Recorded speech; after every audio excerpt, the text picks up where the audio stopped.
நாமத்தை பற்றி பகவானும் சீதாராமதாஸ் சுவாமிகளும் என்னென்ன சொல்லியிருக்கிறார்கள் என்று பார்த்து வருகிறோம். நாம் பார்த்தோம் அல்லவா, நாமத்தை சொல்பவர்களுக்கு இந்த மன உளைச்சல் என்று சொல்கிறார்கள் அல்லவா, டென்ஷன் ஃப்ரீ லைஃப். நம்முடைய டென்ஷன் எல்லாம், நம்முடைய உளைச்சல் எல்லாம், கவலை, பயம் குறையும் என்று பார்த்தோம். வியாதிகள் நம்மை தாக்காமல் இருக்கும். நாமத்தை சொல்ல சொல்ல சொல்ல ஆரோக்கியம் வேண்டும் என்று வேண்டினால் ஆரோக்கியம் கிடைக்கிறது. நாமத்தை சொன்னால் நம்முடைய பாபங்கள் எரிந்து விடுகின்றன. நாமத்தீயினால் நம்முடைய பாபத்தை எரித்து விடலாம் என்று பார்த்தோம். இந்த நாமம் நம்முடைய மனதை தூய்மையாக்குகிறது என்று பார்த்தோம். வறுமையை போக்கும், சுபிக்ஷத்தை கொடுக்கும் அந்த நாமம். இப்படி நாமத்தினுடைய பல நன்மைகளை நாம் பார்த்து வருகிறோம். சீதாராமதாஸ் சுவாமிகள் சொன்னதாக இன்னொன்றையும் பார்த்தோம். ஒரு கொசுவை அடிப்பதற்கு ஏன் யானையின் பலத்தை தேடுகிறீர்கள் என்று. அதாவது நாமத்திற்கு யானையினுடைய பலம் உண்டு. நம்முடைய பாப்பங்களோ கொசுக்களுக்கு சமானம். அதை நாம் தானம் கொடுத்து சரி செய்து கொள்ளலாம். அல்லது பశ్చాத்தாபம் என்று சொல்வார்கள். நாம் செய்ததற்கு வருந்தி மன்னிப்பு கோரினாலும் அதற்கு விடிவு உண்டு. நாம் ஒரு தவத்தை மேற்கொண்டு கண்டதை பார்த்து கண்டதை பேசாமல், கண்டபடி வாழாமல், ஒழுங்கு முறைகள் கடைபிடித்து ஒழுக்கத்தோடு வாழ்ந்தோமானாலும் அவைகளிலிருந்து விடுபடலாம். நல்ல புத்தகங்கள், ராமாயணம், உபனிஷதம், பகவத்கீதை, பெரிய பெரிய மகாத்மாக்களுடைய வாழ்க்கை சரித்திரங்கள், அவர்கள் எழுதிய புத்தகங்கள், இவைகளெல்லாம் சுவாத்தியாயம் என்று சொல்வார்கள். இவைகளை செய்யும் பொழுதும் நாம் நம்முடைய பாப்பங்களில் இருந்தும் கவலைகளில் இருந்தும் விடுபடலாம். ஆக எத்தனையோ வழிமுறைகள் இருக்கும் பொழுது இந்த நாமத்தினுடைய பலம் யானையின் பலத்துக்கு சமானம். அதை நாம் எதற்கு உபயோகிக்க வேண்டும் என்று மகாத்மாக்கள் சொல்கிறார்கள். நம்முடைய பகவான் சொல்லியிருக்கிறார், நீங்கள் சந்தோஷமாக வாழ வேண்டுமானால் கடவுளை சந்தோஷப்படுத்த வேண்டும். கடவுளை சந்தோஷப்படுத்துவது அவருடைய நாமத்தை சொல்வது.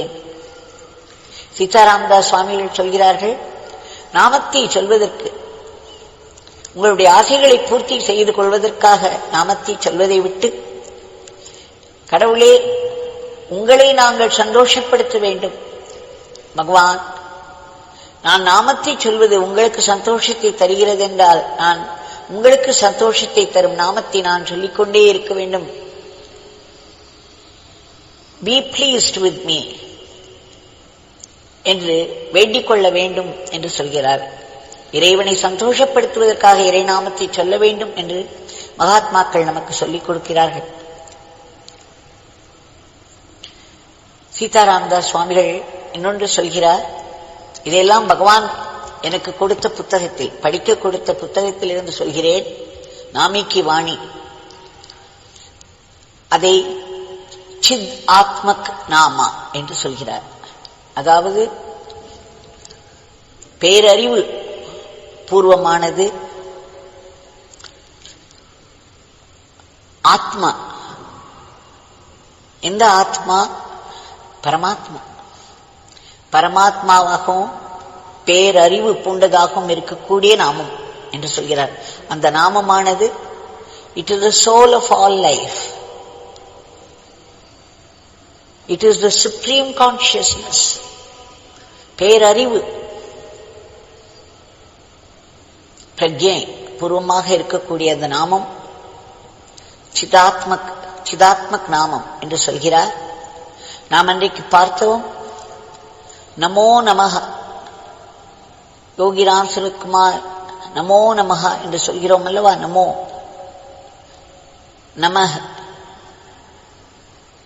அந்த நமாமி என்று சொல்லும் பொழுது ந மாம் என்று பிரித்தோமானால் என்னுடையது அல்ல, ந மாம் என்றால் என்னுடையது. இந்த தேகம் உன்னை நான் நமஸ்கரிக்கும் பொழுது இந்த தேகம் என்னுடையது அல்ல, இது உன்னுடையதாகிறது, நீ பார்த்துக்கொள் என்று நாம் அதை பகவானிடம் ஒப்படைக்கிறோம். ஒவ்வொரு முறையும் நாம் நமஸ்கரிக்கும் பொழுது மாம் என்பதைத்தான் நமாமி நமாமி என்று சொல்கிறோம். இது என்னுடையதல்ல, இது என்னுடையதல்ல, உன்னுடைய தேகம், நீ போட்டுக்கொண்ட தேகம் இது. என்னை நீ வந்து ஆளுவாய், எண்ணங்களையும் சொற்களையும் செயல்களையும் நீ ஆளுவாய், இது உன்னுடையது, இது உன்னுடையது என்று அவரிடம் ஒப்படைக்கிறோம். இந்த நாமத்தில் தியானத்திலே நாம் ஆழ்ந்து போகும் பொழுது ஒரு நிலை வரும். அந்த நிலையில் இந்த நாமத்தினுடைய ஒவ்வொரு எழுத்தும் தங்கம் எப்படி தகதகவென்று ஜுவலிக்கிறதோ அந்த மாதிரியாக ஜுவலிக்கும். நாமத்தினுடைய ஒவ்வொரு அக்ஷரமும் பொன்னிறமாய் பொன்னிற நெருப்பாய் ஜுவலிக்கும். ஏனென்றால் அது ஒளிமயமானது. இஃபல்ஜென்ஸ் என்று சொல்வோம் ஆங்கிலத்தில். அந்த டிவைன் இஃபல்ஜென்ஸ் ஒவ்வொரு அக்ஷரத்திற்கும் இருப்பதை நாம் பார்க்க முடியும். தியானத்தில் நாம் உள்ளே ஆழ செல்லும் பொழுது ஒவ்வொரு அக்ஷரமும் ஒளிரும். அது ஏன் ஒளிர்கிறது? அது பிரக்ஞைமயமாக இருக்கக்கூடிய, அதாவது அந்த சுப்ரீம் கான்சியஸ்னஸ் என்று சொல்கிறோம் அல்லவா, அந்த தூய்மையான அந்த பிரக்ஞையினுடைய ஒளியே அது. அதைத்தான் நாம் தெய்வீகம் என்று சொல்கிறோம். அந்த நாமத்தை நாம் திரும்ப திரும்ப சொல்லி நம்முடைய இந்த வாழ்க்கையில் உள்ள துன்பங்களையும் போக்கிக் கொள்ளலாம், நம்முடைய ஆசைகளை எல்லாம் பூர்த்தி செய்து கொள்ளலாம். அதே சமயம் இதெல்லாம் எனக்கு வேண்டாம், எனக்கு நீ மட்டுமே வேண்டும், நான் உன்னுடையவராக ஆக வேண்டும். மாமி நமாம், நான் இது என்னுடையது அல்ல, இது உன்னுடையது, உன்னில் நான் கரைந்து போக வேண்டும்.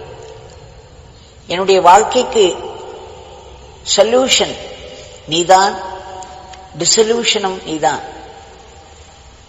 என்னுடைய துன்பங்கள் எல்லாம் கரைந்து போக வேண்டும், நானும் உன்னில் கரைந்து போக வேண்டும் என்று நாம் வேண்டிக் கொண்டே இருப்போம். இன்றைய பிரார்த்தனையை பகவானிடம் சமர்ப்பிப்போம். மக்கள் மனதில் உள்ள எதிர்மறை எண்ணங்களை எல்லாம் தாங்கள் அழிக்க வேண்டும். சுயநலமின்றி மற்றவர்களுக்காக உதவி செய்து கொண்டே இருக்கும் தொண்டர்களுக்கெல்லாம் பாதுகாப்பையும் நலத்தையும் கூட்டுவிக்க வேண்டும். பொருளாதாரத்தை தூக்கி நிறுத்தி அதற்கு ஒரு ஏற்றத்தை தர வேண்டும். தங்களுடைய திவ்யமங்கள நாமத்தை நாங்கள் இடைவிடாது உச்சரித்துக் கொண்டே இருக்க வேண்டும். அதில் எங்களுடைய துன்பங்கள் எல்லாம் விலகுகின்றன. எங்களுக்கு தீர்வுகள் கிடைக்கின்றன. அதே சமயம் நாங்கள் உங்களிடம் முற்றிலும் கரைந்து போக வேண்டும். எங்களுடைய சுயநலமானது உங்களுடைய தெய்வீக ஒளியில் கரைந்து போய், எப்படி கற்பூரமானது அந்த நெருப்பில் கரைந்து போய் ஒன்றுமில்லாமல் போய்விடுகிறது, அதற்காகத்தான் ஆராய்ச்சி செய்கிறோம். அந்த கற்பூரமானது எரிந்து கொடுக்கும் வெளிச்சத்தில் இறைவனுடைய உருவம் நமக்கு தெரிகிறது அல்லவா? அதேபோல் நாம் எரிந்து கரைந்து வெளிச்சமாகி இறைவனோடு ஒன்றாக வேண்டும் என்று வேண்டிக்கொண்டே தங்களுடைய நாமத்தை நாங்கள் சொல்லிக் கொண்டிருக்க வேண்டும். தங்கள் கைகளில் மட்டுமே ஒரு சிறந்த கருவியாக செயல்பட வேண்டும். எங்களுடைய அன்றாட வாழ்க்கையை தங்களுக்கு அர்ப்பணமாக செய்து கொண்டிருக்க வேண்டும். எல்லாவற்றிற்கு மேல் அந்த பேரானந்த பெருநிலை, தங்களிடம் முற்றிலும் கரைந்த நிலை, தங்கள் ஒளியோடு கலந்த நிலை எங்களுக்கும் வர வேண்டும். எங்கள் மனம் முற்றிலும் அதற்கு தூய்மையாக வேண்டும். எல்லா இடங்களிலும் உயிரோட்டமாயிருக்கும் உங்களுடைய இருப்பை நாங்கள் காண வேண்டும். வாழ்வின் எல்லா நிகழ்ச்சிகளிலும் தங்களுடைய லீலைகளையும் தங்களுடைய சங்கல்பத்தையும் காண வேண்டும். எல்லாவற்றிற்கு மேல் வாழ்வின் கொடிய தாங்க முடியாத துன்பங்களிலும் துயரங்களிலும் கூட ஒளிந்து கொண்டிருக்கும் தங்களுடைய கருணையை கண்டு, இது என்னுடைய ஆத்ம லாபத்திற்காக ஏற்பட்டது, என்னை கடவுளை நோக்கி தள்ளுவதற்காக ஏற்பட்டது.